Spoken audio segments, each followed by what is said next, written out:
And welcome to the two-man power trip of wrestling. I'm your host, JP. John Paz with me today. Two very special guests, Hale Collins and Vic Delicious of the great tag team, the ISPW Tag Team Champions, the Now. Guys, what's going on? How you doing? Thank you so much for having us, John. We're doing Thank you, fantastic. guys. Appreciate it.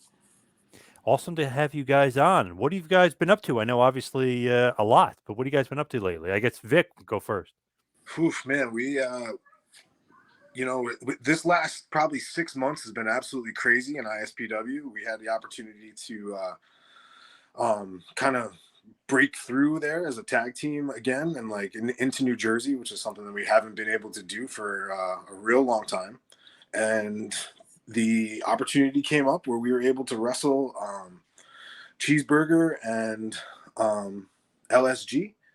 And then from there, it kind of ended up, and we got a tag team championship opportunity, and we just jumped all over it. And now here we are, the ISPW tag team champions. And I feel like we were just kind of settling into that. And the announcement came where we were going to get the opportunity to be in the Crockett Cup. So the NWA Crockett Cup in Nashville, Tennessee this weekend against a team we've never faced before, one of the best tag teams in the world, the Briscoe brothers.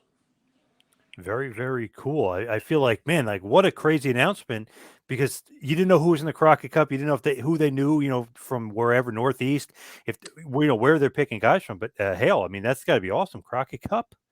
Yeah, man, it's kind of like surreal, because Vic and I, been tag teaming for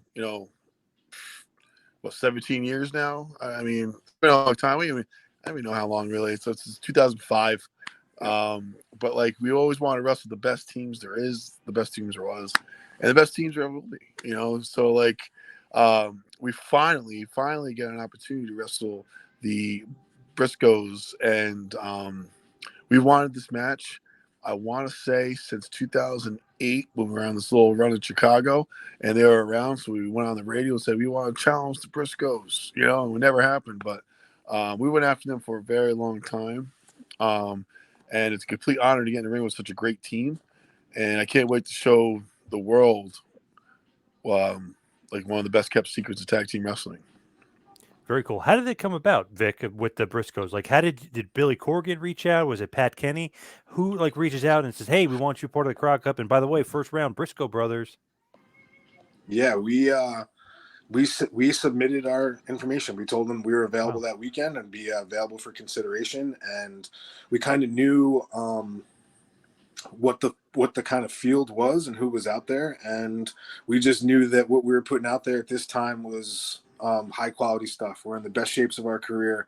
We're rocking and rolling as best as we ever have. So it was a really great opportunity timing wise for it all to really line up for us. And we were directly contacted by Pat Kenny, who just told us, "Hey, you're in." And it didn't matter who we were wrestling. It did not matter at any point. And they said you're in, and we were like, "Cool." It goes right to the Briscoes. Mother cut to the chase. Yeah.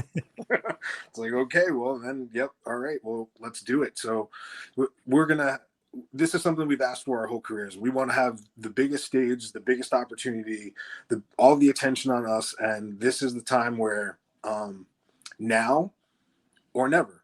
We've wanted to be in this position, and we've been ready for this position our entire careers. And now it's right in front of our face, and we're going to take it.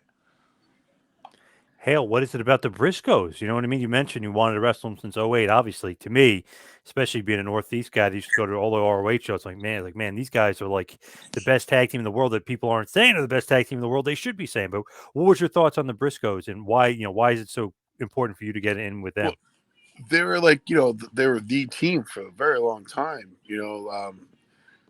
If you got the rest of the Briscoes, you got the rest of the best. And they've been the best for a very long time. And they've been locked into Ring of Honor since I've been doing since I was doing ring crew for them in 2004, 2003. So and I always watched them wrestle live, and I was like, man, these guys are it. So when Vic and I were going through competition down south,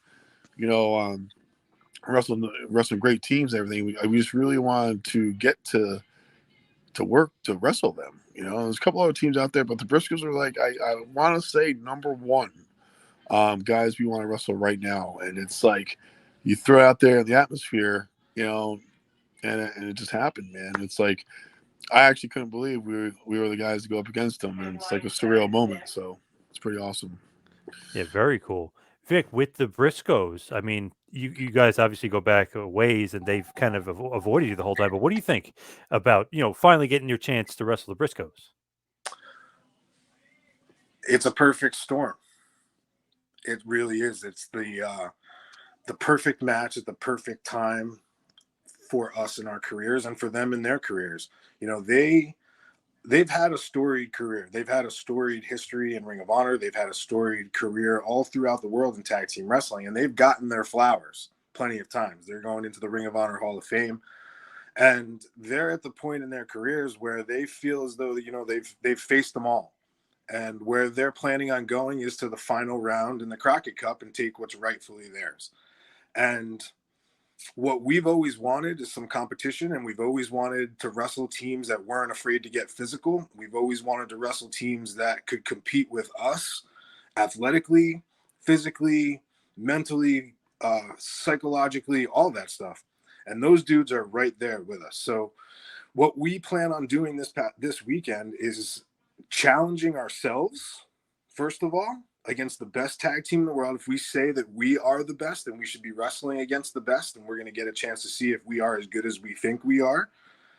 And it's also a chance on a stage where Hale and I will get an opportunity to finally show a whole lot of people who said that we would never get there, that we're there.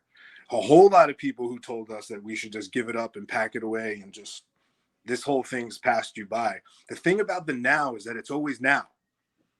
The time never passes us by. We only get better. We only get more now. Man, that's great. Doing this, that's so true. It's so true. And after doing this for 20 years, we are the most now we've ever been. And I feel really, really sorry for those dudes who don't see it coming, because you're going to find out when you're in there against two really, really hungry now competition that we're not just going to roll over and let you get to the second round. But that's our opportunity. That is our chance. We are the ISPW Tag Team Champions representing it in the NWA Crockett Cup. And I'm not going to come back home and be embarrassed. I'm not going to go back to our home promotion and look like we were failures. We're going to go back as the kings of that tournament. Couldn't agree with you more, Vic. I love it. Knew Great you would, attitude. buddy. Hale, what do you think about just the prestige of the Crockett Cup? Obviously, going back to NWA, Jim Crockett Promotions, does that mean a lot to you? Just the lineage and the legacy of the Crockett Cup? I'm sorry, cut out there for a second. Just the legacy of the Crockett Cup, does that mean a lot to you?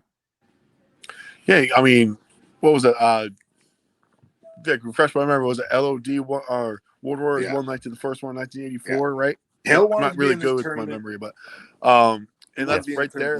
85, yeah, they won the first one. The best of the best, and I mean, obviously, this is going to put us on the map, So, yeah, of course, it means a lot to us. It's going to be historic. We finally get on a platform that we wanted to for so long. Like we were on a stage where we wanted to get to so bad to show everybody that we are one of the best, and I can't wait to prove it. And I can't wait to prove it at that caliber of a tournament. Like, it's just surreal to me to this day. But I know, I know the Briscoes are focused on, the Hardys and FTR and all that, but they better not be Apollo and we're the Rockies, Vic, what do you think about just the history and the lineage of the Crockett Cup? Obviously, Road Warriors are the first ever winners, but what are your thoughts? Like, you're basically, you're stepping back into creating a new legacy for, an old thing that had great lineage. Yeah, our favorite thing to say is that we go back into the now. And the NWA is one of the most perfect places for our abilities to be showcased. And the Crockett Cup is going to give us an opportunity to wrestle in kind of like our style.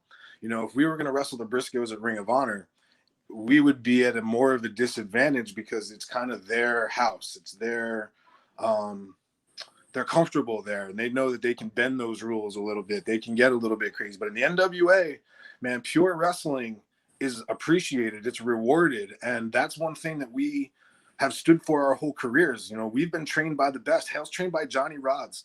You know, I was trained by Dr. Tom Pritchard in Ohio Valley Wrestling, and Rip Rogers, and Dory Funk Jr. And we've had every trainer. Hale's was under Dr. Tom. And I mean, we've had trainers from top to bottom, the best that there ever were in this business. So we know what the history and the legacy of to be even considered in that field and with those teams and with this opportunity in front of us, man. Like, it's not something that we take lightly. It's not something that we like don't appreciate. We know that there's not a tremendous amount of tag team tournaments that even happen across this planet, you know, and to even get a slot in that is such a big win and such a big recognition of where we're at, that it's hard not to just be like, wow, this is really awesome. You know, we're gonna be on that t-shirt. We're on those brackets. We're in this tournament. And we're gonna win. Our mark is made. Yeah, that's what I was just gonna get to, is like, you know, we're cool with that part of it, but like, I'm so hungry for getting to the end of that and for proving everybody wrong. Like, that's a hell of a thing to have on your back, man. I'm not sure if you've ever had to prove anybody wrong for a bunch of things, but we sure got a ton of things that we have to prove to people who said we'd never get where we're going to get to. So many people. And I'm so ready for that the smile that you're going to see on my face on Saturday when we walk out there, it's going to be so genuine and so real, because now at the best point of our career, we're going to get to show everybody in the #1 tournament in the world what we're all about as the ISPW Tag Team Champions too. It's pretty bad. Hale's actually 1986. The Road Warriors won. That was the first ever one. 86. I said 85, but it was 86. Just to see what happens when you always live in now. You're not really good at dates because you're always living right now. You know? Yeah, that's true. I appreciate the correction. Yeah, that's true. When you think about it, though, like the Crockett Cup in general, and you think about LOD, and then like fast forwarding it to now, it's pretty crazy to think like, wow, they're still having a Crockett Cup in 2022. I mean, it's pretty remarkable. I think it's pretty a great time for it too, because like everything then is becoming now again. If you know what I mean. So it's like you know, history comes full circle, and it's like it's pretty awesome that like to be a part of such a history thing, man. You know, it's like. You know, Vic and I always live in it now, but this is a good opportunity to jump out and, you know, live a little bit of history, you know. Vic with Dr. Tom. I do a show with him. I know him very, very well for years. Give me a good Dr. Tom story, or maybe some good advice from him. I always hear from guys that he can be, you know, very sarcastic to them, but when he is telling them something, he means it. Like, he's got a good advice, a good story for the guys. Who, man, I could tell you probably 1,000 Dr. Tom Well, you got stories. chocolate ice cream, and then you got vanilla. That's what I was going to go with. They got to go with Flavors Ice Cream. That's the #1 Dr. Tom story, is that pro wrestling is like Flavors Ice Cream, and his favorite flavor is Rocky Road. We all know that, but your favorite flavor could be peanut butter swirl, and his could be, you know, whatever. Whatever kind of ice cream. Pro wrestling is that way, and it was at a point in my career where I needed like perspective, and like a lot of times you're focused on early in your career what you're doing wrong, and Dr. Tom had a way of explaining to us that you weren't necessarily doing anything wrong. You know, as long the fans aren't there for the booking meeting, so you're able to go out there and perform, and if it doesn't go exactly how you thought it was going to go, if it still came out pretty darn good, then you still made ice cream. And some people don't like every version of ice cream. Some people don't like to try all the flavors. Some people just like their vanilla, or some people are just chocolate. But that analogy from Dr. Tom stuck with us both, I feel, for our whole career. And, you know, maybe someday we could come on and do a whole Dr. Tom thing, because he was very instrumental at the very beginning of my wrestling career for getting me to where I got to Ohio Valley Wrestling. I remember the day Dr. Tom called me and booked me for my first dark match against Sean O'Hare in 2003, and the camps that we used to go to, and him and I, Aaron Stevens and I used to wrestle Dr. Tom camps all the time, and I actually saw Hale for the first time. We were friends growing up, but for the first time at like wrestling out in the world was at a Dr. Tom camp. We were both at the same one at the same time. So that was a long time ago, man. So we got tons and tons. The reason we went down to the South was Dr. Tom. And, tons and tons and tons of Dr. Tom stories. But one of the absolute best at explaining psychology and why you're doing what you're doing. And he's such an untapped source in 2022. It's crazy. Hale, I think he always says he loves Rocky Road, but not a lot of other people do. Like people like other things besides just Rocky Road. Like you said, vanilla. I like chocolate or whatever. It's good analogy. Yeah, it stuck with us. I went to multiple Dr. Tom camps throughout the Northeast. I always attend to them. I always be like I always stuck to my glue. Every time he announced one, I would attend to it. You always learn something different. You work different people. Sometimes he put you in a room with really good people. So the more you got familiar with it, the more he would trust you. And I swear, every time he opened up a camp, he would talk about, there's different styles of wrestling. You got your vanilla, you got your chocolate, blah blah blah, and it's not for everybody, but it's different styles, and you got to mix them. And so it's just something that always stuck with me. So you got like the Ring of Honor style, then you got the Southern style, you got the California, out. West style. It's like you got the European style. You got all these different styles, and one of our specialties is that we love the Southern style. We love it because Dr. Tom actually was kind enough to hook us up with a tour down south, and now 2006-7, right, Vic? Was that the time? Yep. 2006. 2007. I think we traveled. We did 6 different shows every week. Traveled different states. We had one day off, which was Monday. That was our income. That was how we survived, state to state, show to show. And it wasn't for him. That never would have happened because he introduced a couple of promoters down there. We moved down to Dalton, Georgia, traveled the Southern scene, and did it for a good year and a half. It was awesome. It was a great experience. Got to learn how to just, go out there and just do it, if you know what I mean, It's funny if you think about Dr. Tom. Him and the Heavenly Bodies wrestled Rock and Roll Express in 1993, Super Bowl 93, WCW, Survivor Series 93, WWF. One was down south. Obviously, one was in Boston for the WWF. He was saying same style match, WCW great, WWF I thought was great, but the crowd wasn't as into it. He was saying pretty funny. The Southern style of tag match didn't get over in Boston the way it did down south for WCW and Super Bowl. So I said, it is funny if you think, because it's like you guys were wrestling Smoky Mountain, you're super over. He's like, I know WWF, they like this. They kept us around for a few years, but it didn't get over that Southern style of tag wrestling. Completely different style. Mm-hmm. Yeah, it's sometimes up north you gotta kill yourself. Maybe down south you don't really gotta kill yourself. Yeah. I feel like they did almost a very same match or similar match, but definitely way better reaction down south than WWF at Survivor Series. It was okay. They weren't as into it. Yeah, I don't like giving away secrets, but it's like, you tell a better story down south sometimes, and that's what it's all about. And you can turn everything into something. Life moves a lot slower in the South than it does in the Northeast also. And that's not a knock on the South at all. And I happen to even enjoy that. But it's, the person at the bank moves just a step slower, and the person who's serving you their coffee is moving a step slower than they are in the Northeast, where everybody is hustle and bustle and on to the very next thing. And very seldom does somebody ever want to hear your story in the Northeast when you're just in talking to them or just meeting somebody casually.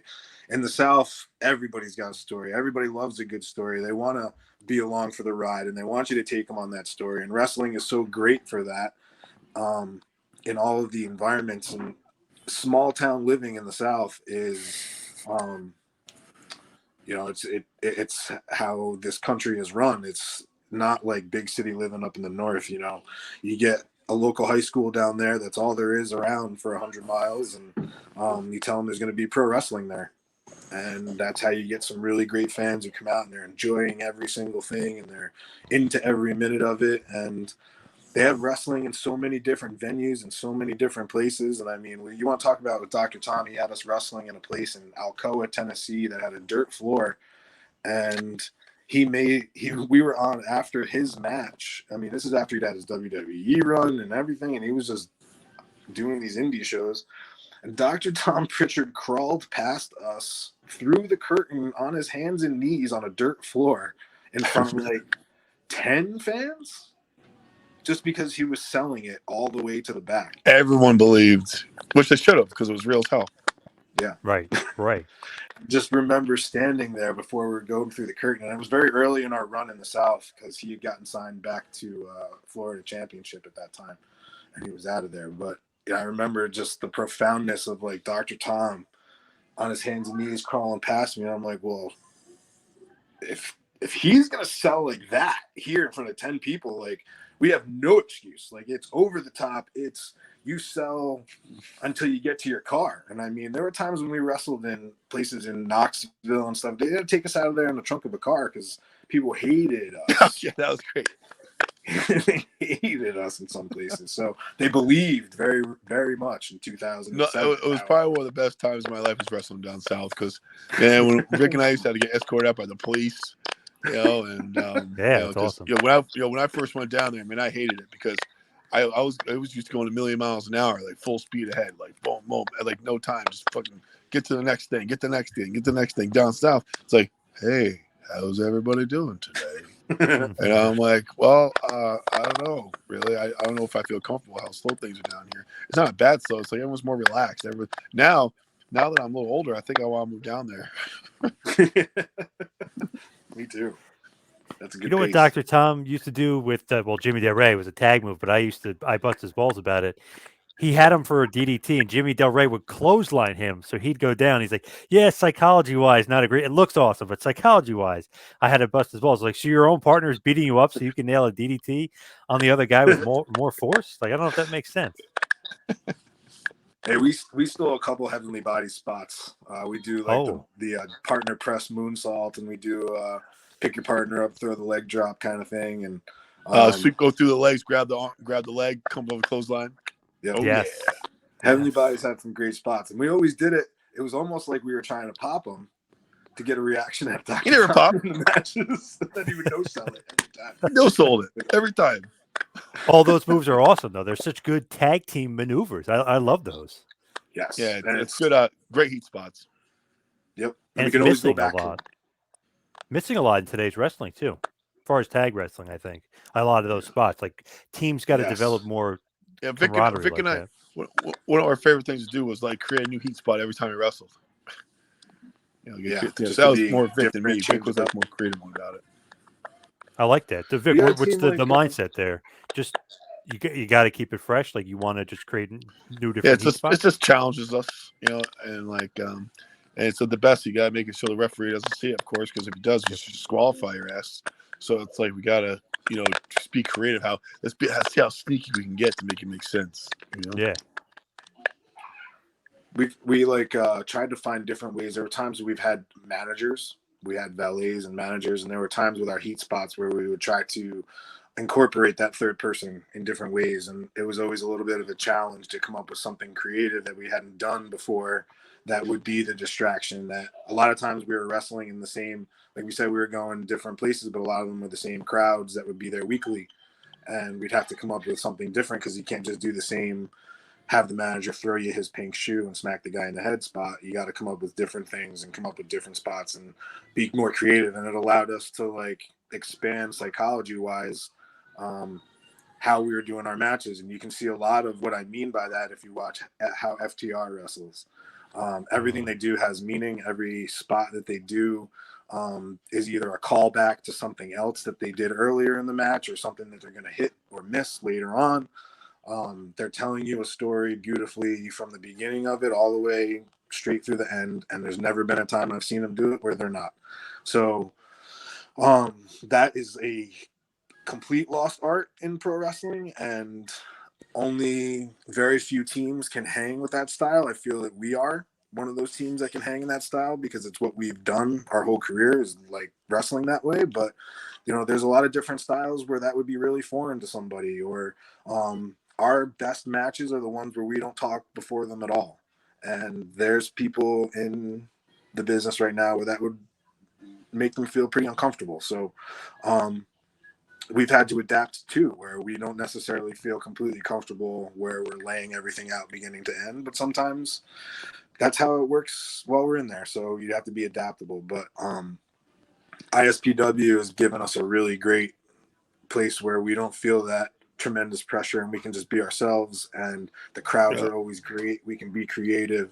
Yeah, Um, ISPW made it fun again. Really, it's a blast. The locker room's great. Tommy's great, and to show to be the ISPW champions, tag team champions, going to the Crack Cup is kind of awesome. You know, we're representing them going into this, so we got to really make it proud. Represent why the tag team division in ISPW is just as good as anywhere.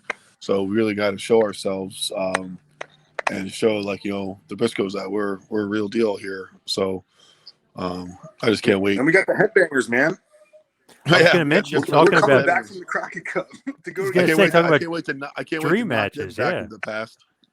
I was gonna say, We're talking gonna about knock dream the headbangers- matches. we're gonna knock Briscoes, the headbangers FTR. back to- I'm What's sorry, what were you saying? The that? I said we're headbangers? gonna knock the headbangers back to 1996, 97.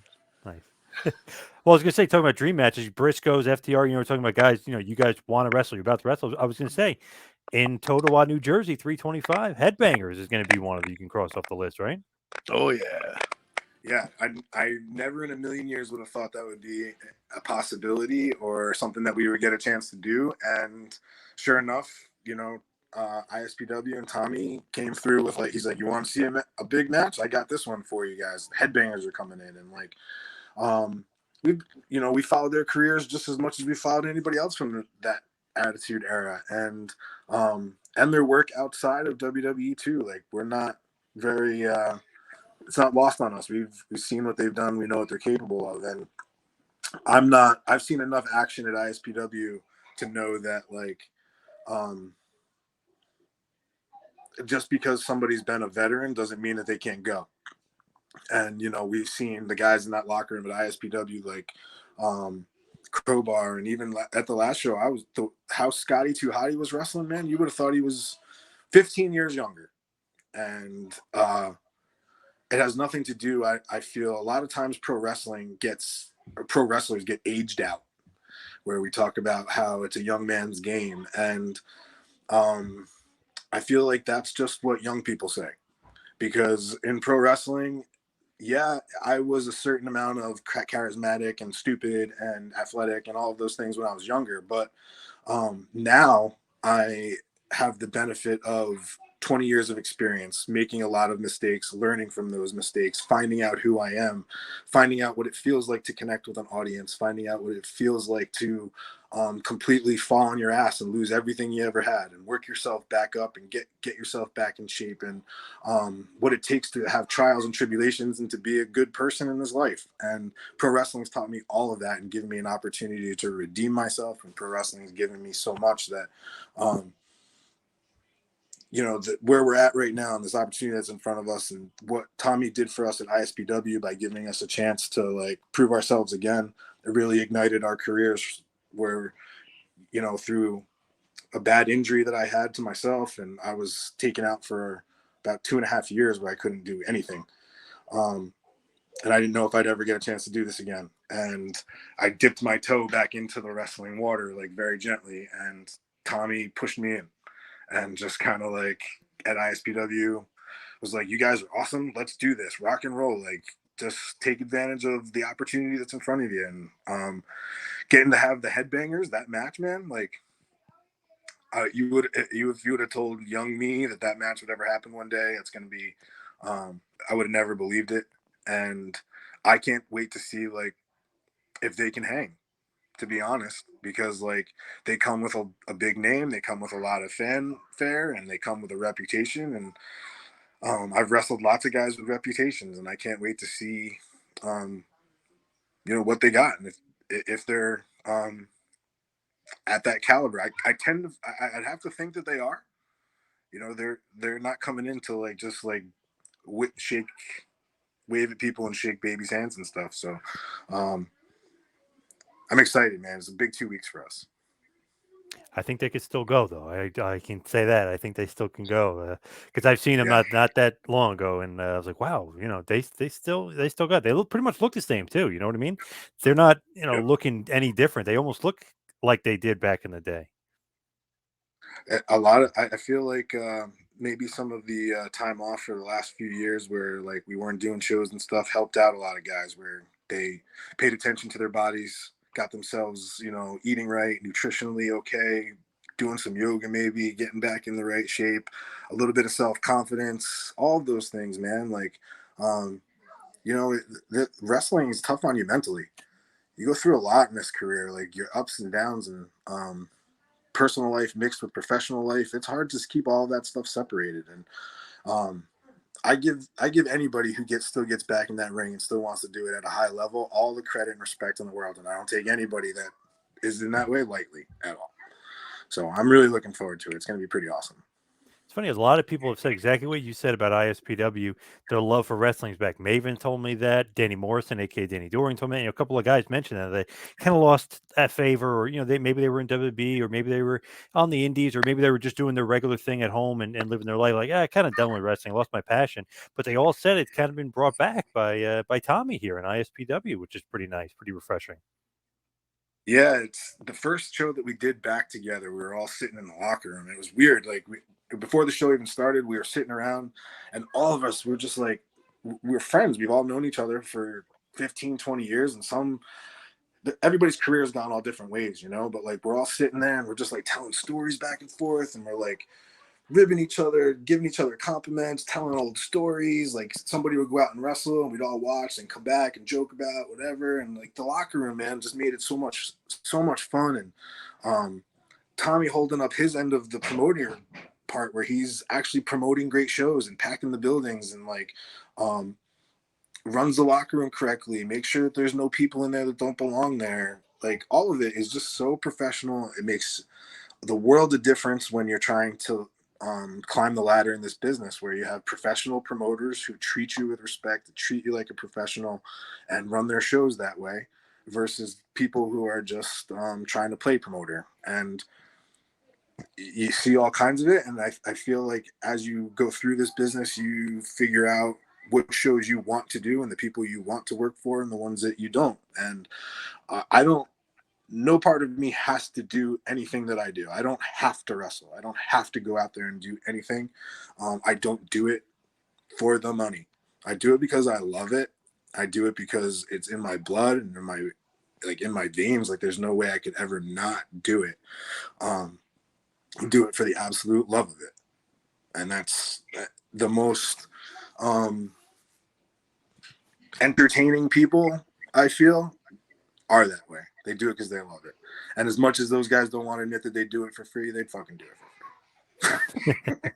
Sorry for cursing. I apologize. Yeah, no problem. You mentioned the injury, and I don't want to bring back bad memories, but what happened though on that injury? I know I think you were out right almost 2 years. Yeah, I was wrestling. We were in a tag match it was a ladder match, and I jumped off the top rope to the floor, and someone, however it went, they moved out of the way, and I landed real weird on the guardrail and shattered my leg into 15 pieces. And they put some, I had to go through like a couple weeks where it's like in traction kind of thing. They put some steel plates in there, and 3 months later, I was cleared to walk. And when I got cleared to walk, I had a personal tragedy in my family, and I had to take care of a funeral arrangement. And when I was at the funeral director's home, I took a step down the stairs and broke my leg again. And I had to have a steel rod put in from my knee to my ankle, and that got infected. So every day it was kind of like, well, we might have to cut your leg off today. And it went on for like 2 or 3 weeks. I had 5 surgeries just to like get the infection and like all of that stuff. And it never reached the metal. If the infection gets to the metal in your body, they have to take all the metal out, and I would have been in a real bad way. So by the grace of God, that didn't happen to me. And once it started to heal up and finally get better, it was November of 2018 when I could walk a little bit. So December 1st, 2017 was when I did it. It took almost a full year before I could even walk. And then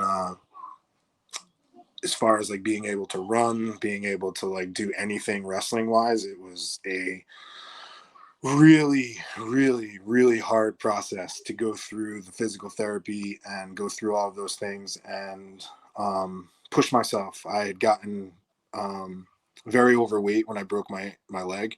I had gone through some depression. I was battling alcoholism, and I went through a divorce. So I had a lot of Wow. personal tragedy, not tragedies, but personal situations all kind of at the same time. March 17th is 3 years sober for me, which is so cool. I'm pretty excited about it. And I've really taken control of my own life and gotten myself into the best shape I've ever been in.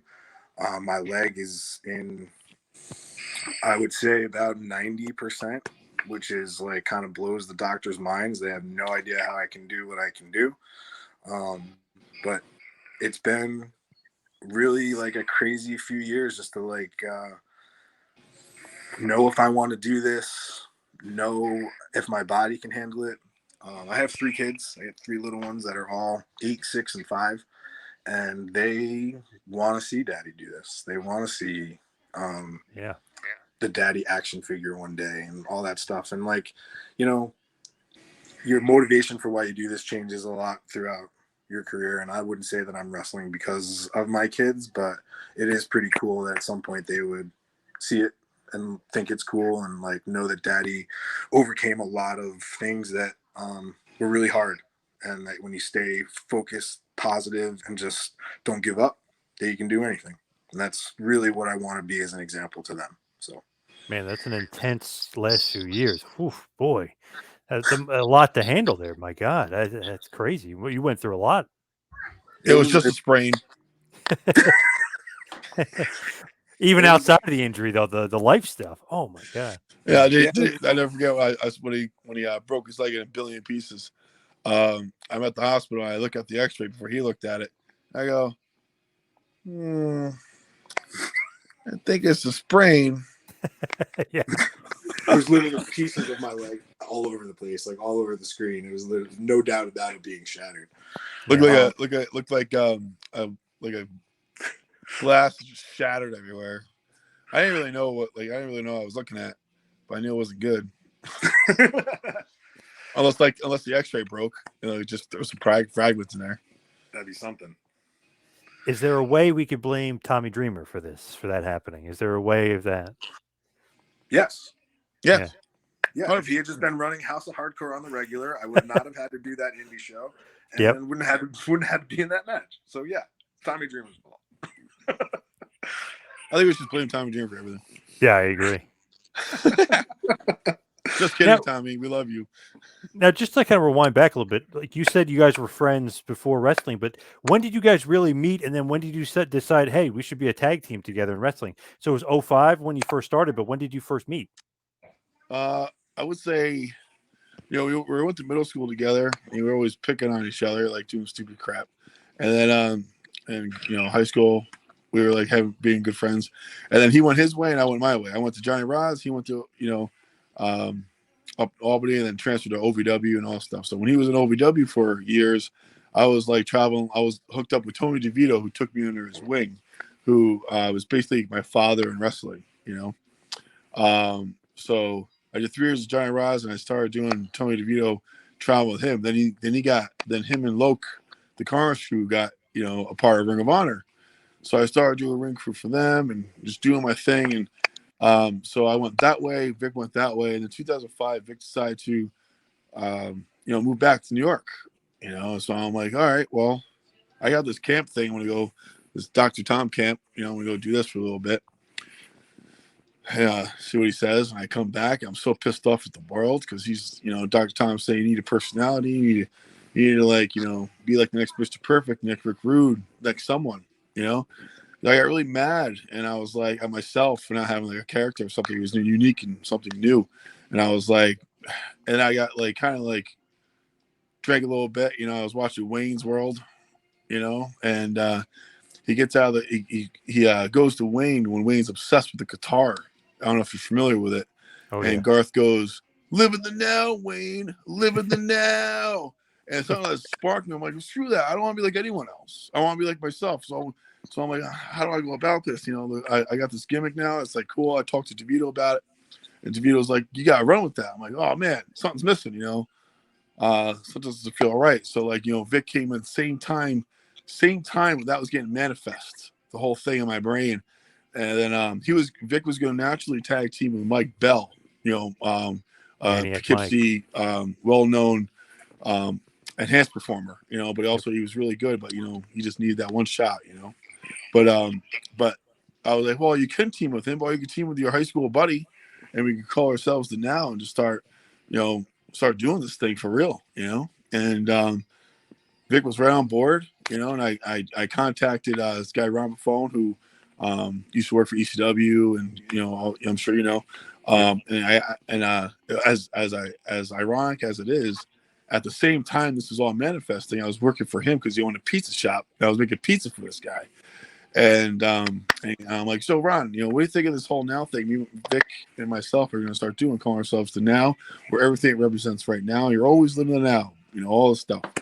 He goes, you need to trademark it. So I'm like, shit, gave me so much anxiety because now I think someone's going to steal it, right? Instantly. So I'm like, well, all right. So he hooked me up with a lawyer that helped me trademark it. So Vic and I trademarked the Now right there and then. And ever since then we've been the Now, just traveling the country, I know it was a quick rundown, but that's basically how it is. Hey, I love it. It's pretty cool. Vic, are you the Wayne or the Garth of the team? Definitely the Wayne. Definitely what? Close. I can't hear He you. said Wayne. So that means you're the Garth. I own that. Yeah. He did technically say the catchphrase, so you kind of have to be Garth, Oh, that's true. Give it up, Yeah, Wayne. right. You'll never afford it. Live in the now. Live in the now. That's such a good That's movie. really how exactly it where came I about. was standing when he That's told me that. wild, man. They always say you should, it's not a bad thing to look for a gimmick on TV, through movies and all that stuff. So it really happened that way. Yeah. Dusty Rhodes used to do it all the time. The cool thing about when we started teaming up was that I had just come from OVW, and it was an OVW time where the Heartthrobs, they were called the Dicks, but it was Tank Toland and Chad Wicks, that they were the Blonde Bombers in OVW. You had Eminem also was right there. So I was there for the creation of the Heartthrobs and Eminem at OVW, and I watched how Jim Cornette created them. I watched how he did their vignettes. I saw how he introduced them to the crowd singularly and then together. I saw just everything that he did as far as and the guys too. I'm not taking the credit away from the performers either. It was all a collaborative effort, but to see how it all got put together, and I really felt the Eminem team was just so epic and so awesome. That and the time that we were all together, we were all wrestling together every single day. I wrestled Eminem in a dark match the night before they debuted on SmackDown and won the tag belts from I believe it was Eddie and Chris Benoit. And we wrestled Joey Matthews, Joey Mercury, his first independent show after he was released from WWE. It was him and Romeo Roselli from the Heartthrobs against us on an indie show. And which don't forget, Vic, man, split in, it's like that kind of thing where like it's it comes if Vic and I didn't go down south and learn a lot of things that I just I'm not gonna, I hate exposing the business a little bit, but I mean like calling in the ring, switching on the fly. That was the perfect opportunity for us to show our skills because Joey Mercury was so over when he came out, and he was supposed to be the heel he was supposed to be the heel, and they get in the ring, and they turned on Vic and I. We were the faces, so we had this whole match kind of possibly maybe planned out in the back, and we go out there and we're like, "Yo, Joey Mercury's like, this is how awesome Joey Mercury was, and this is how much he trusted Vic because he worked from the past, and I'm thrown in here, and he was like, "Tell we're switching it." So the ref comes over. He goes, "All right, we're switching it." Called it all in there. They were the faces. We were the heels, and we just did it on the fly. Called it all in there, and I'll never forget the pop that Joey Mercury got when he came out through that curtain. It was humongous, and not to mention, man, that guy's in shape. Still is, yeah. Jesus. But it was that time, man, was just crazy to watch. Like, just to see how they put teams together, and like, so like when we got together as a team, we wanted to focus on our entrance because the Heartthrobs had one hell of an entrance. The Eminent, one heck of an entrance. You guys see our entrance at the Cracker Cup? I'm not giving away our entrance. You get to see our entrance at the Cracker Cup. But Nice. we wanted to focus on entrance, man. Like it was the thing that we wanted, like synchronicity as a tag team. You want to see a tag team in sync. We wanted to have matching gear. We wanted to look like we were a team. We've been best friends since we were little kids. That's even better than brothers because we actually choose to be around each other. Like we wanted all of those things as a team, and we focused on it. We put it together consciously. We did all of those things. Like that was the point of why we were doing it. And I didn't want to waste that education I got in OVW on tag team wrestling. And when we were starting out as putting our team together, it all just seemed perfect. And, you know, Hale was at the point in his career where he was, getting out there and needing to like wrestle in front of people, and like being able to like have me as his partner where he was able to like trust me and know that like we're learning on the fly, like we're doing this every night and we're teaching each other, we're learning this as we're going. And without that trust with each other as partners, you know, animosity could come in there, frustration, all of those things. And we didn't have 1 ounce of that. We were just trying to get better and be as good as we can every single time that we could send a video to Terry Taylor or to WWE. We were, I mean, That we were old calling Terry rooster. Taylor back in the day every day. So Call that we've been rooster on this every journey day. for a real long time. Was he calling Terry Taylor every day? Yeah, I used to call him every day to harass him to check out our stuff. Yeah, What would he like, say? Hey, Rooster. What? What would he say? Oh, you know, he would say, you know, just small talk and, you know, A we'll lot get of you times down we'd have here. to second We'll get you down here. But I really like Terry Taylor. He was always nice to us and good to us. You know, he was one of the good guys. You know, but Did he watch I think the it's stuff? funny when I go back to it. He must have had like 100 voicemails by me. How horrible! But Yeah, he was watching the stuff, right? Yeah, he brought us down to Impact. We were extras, and you know, we found ourselves right in smack dab in the middle of a booking meeting at Impact, and we had no idea what we were doing there. We were totally unprepared for it. We were just like, "What's going on here? Why are we in this meeting?" Like, we're sitting next to like Kevin Nash and all those guys, and like, you know, they really just wanted to see who was real in this business, like who was like here to like actually like Make money. make some money.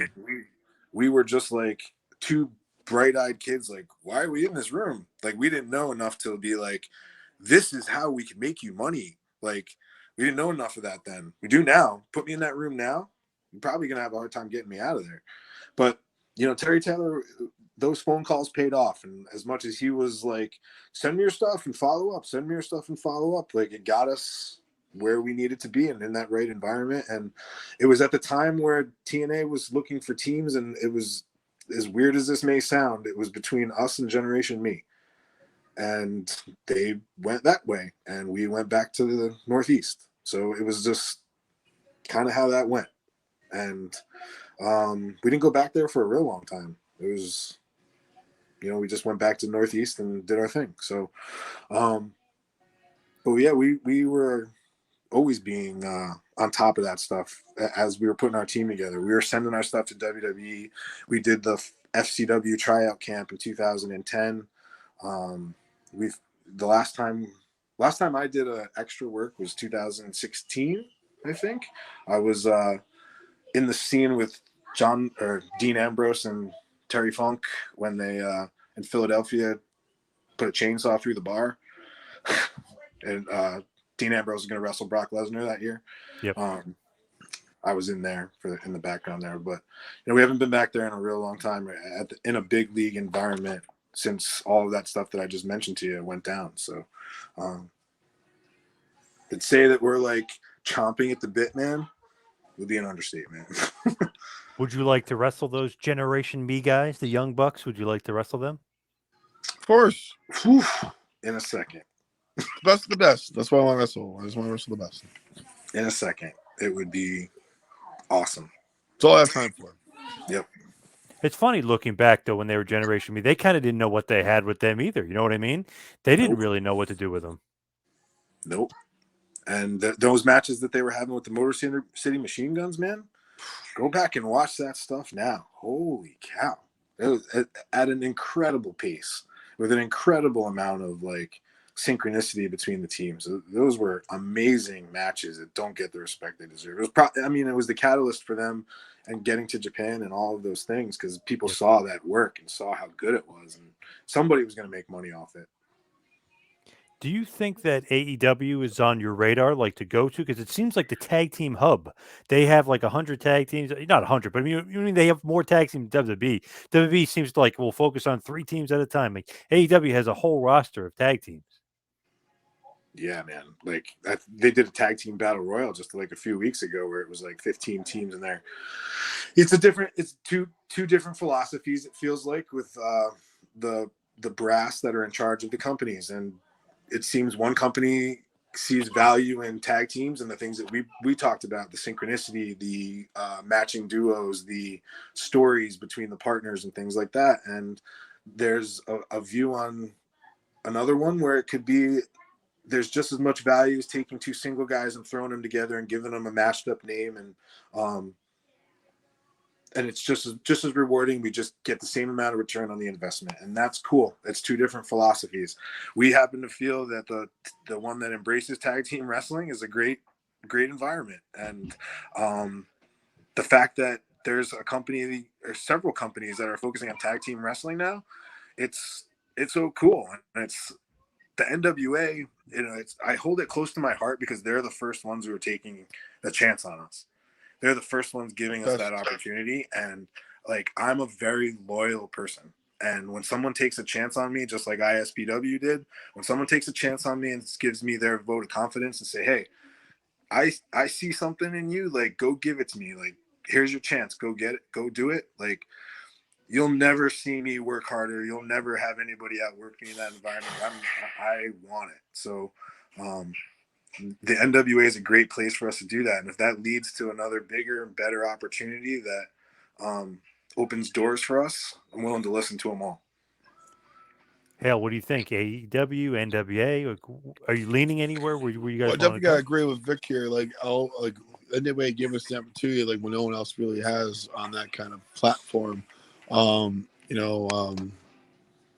Very loyal guys. So I love an opportunity, with AEW and Impact and all that. But right now, my main focus is NWA. I want to exceed there. I want to wrestle the best teams there. I want to see what we could get the most out of NWA. And if they believe in us after this weekend, I would happy to see what they got there and to see how we can exceed our limits there, and maybe open door to other opportunities. But when living in the now, right now is what we have in front of us, and I really just want to do very extremely well, which we will, and that's what my main focus is right now. Vic, on the list of teams you want to face, obviously Briscoes you're going to be able to check off soon, Headbangers soon, hopefully Young Bucks, maybe FTR. Who else is on the list? I mean, there's so many good tag teams out there now. Anybody else you have your sights set on? 2.0. I feel we have a really. I love the rest of those guys. I feel that's a good one. They remind us a little bit of ourselves, I could see that. I would love to wrestle those guys. That's actually like one of the top of my list to work. Yeah. Is those two. I like them. I like to work at NXT. And I'm not really familiar with the independent work. That's on me. But but I love the NXT work, and I thought they should have had a bigger shot there. And I think that AEW saw it and they took full advantage of it, and it's like amazing for them. And I'm so happy for them because I think they were so good, And it was I just didn't like how they weren't given it, and AEW's giving them it, and it's freaking awesome because those guys are fucking fantastic. Can't put them over enough. They're so entertaining on the mic, entertaining in the ring. They're good workers. They're good timing. Their timing's great, and it's just awesome. I can't say good things about those guys, and I've never met them, but as looking at their work, I'm a big fan of them. And now they're with Jericho, so they're getting a. Yeah, I was thinking about that. I was thinking about that too. I saw a picture of them all today, and I was like, man, good for those guys being with Jericho. Expands their brand, and it's like I'm so happy that like good workers got a good opportunity. In the NWA too, I'd like to wrestle the Fixers. I think that would be a really awesome match with Wrecking Ball and Jay Bradley. We do really well against teams that are like big guys. I and love have the a rest of great those guys too. Like, there's a lot of good teams out there, man. Yeah. You know, like, and I'm so happy that we're getting thrown in this environment with such good teams, and like we're starting off with the best.